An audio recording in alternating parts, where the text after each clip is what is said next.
In the episode number 63 of the A.S.A.P Tech News, we talk about the new NVIDIA graphics card drivers, Thermaltake has new power supply in white, the new Intel 12th Gen stock CPU coolers pictured, and ADATA and their XPG brand have a new DDR5 RAM kit. We start with NVIDIA and their latest graphics card drivers, now at version 497.29. And what's new in this version? Plenty. First, it adds support for CUDA 11.5, has added support for the GeForce RTX 2060 12GB edition, and it has some security updates as well. In terms of fixed issues, there is some stuff to talk about. In Microsoft Flight Simulator, the game might crash to the desktop during gameplay, and in the same game, purple or blue artifacts appear on ground texture in the game. With Supreme Command Forge Alliance, performance drops occur when there is a mouse movement. And outside of games, the desktop may shatter after extended periods when mouse cursor is moved, and within the NVIDIA control panel there is some spelling error when the control panel is translated in German. That's for the fixed issues. However, for the remaining, or as we call them, open issues, things are not looking that great.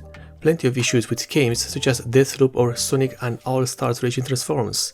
The multi-monitor configuration issues with a black screen are still present, and plenty of things in regards to the NVIDIA image scaling. I can't name everything as it would take quite a while. As always, yours truly has already installed the driver and there's nothing new to report. No new improvements performance-wise, both in gaming and in video rendering. However, there is nothing going wrong about it either, so that's nice.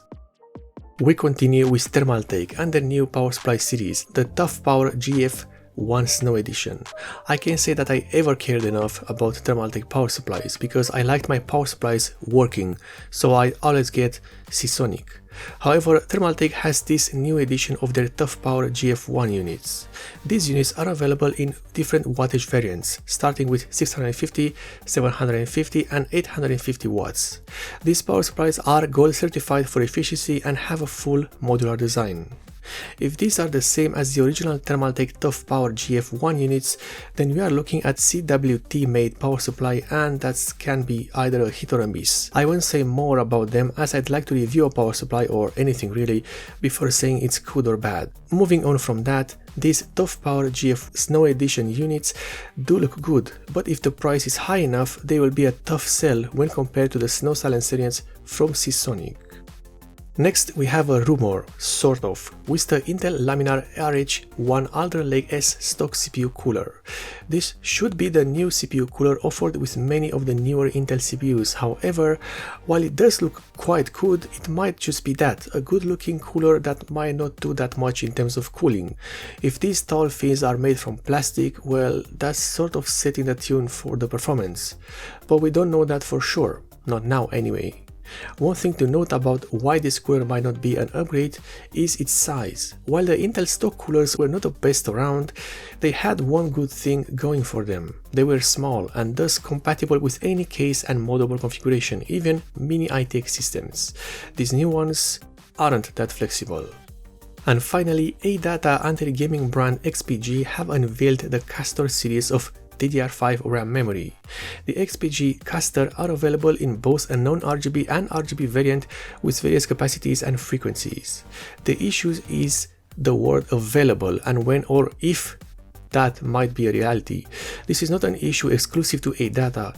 Everyone has it, and so far DDR5 looks to be so hard to get that I've yet to see one in person.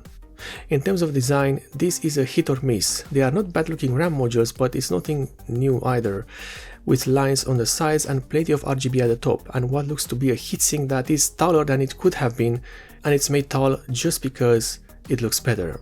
Only time will tell if these RAM kits will be worth a dime or if we will ever get to see them in person or available in stores. And this is the end of the episode number 63 of the A.S.A.P Tech News, one of the few tech news series which aims to deliver you the news as fast as possible for your convenience.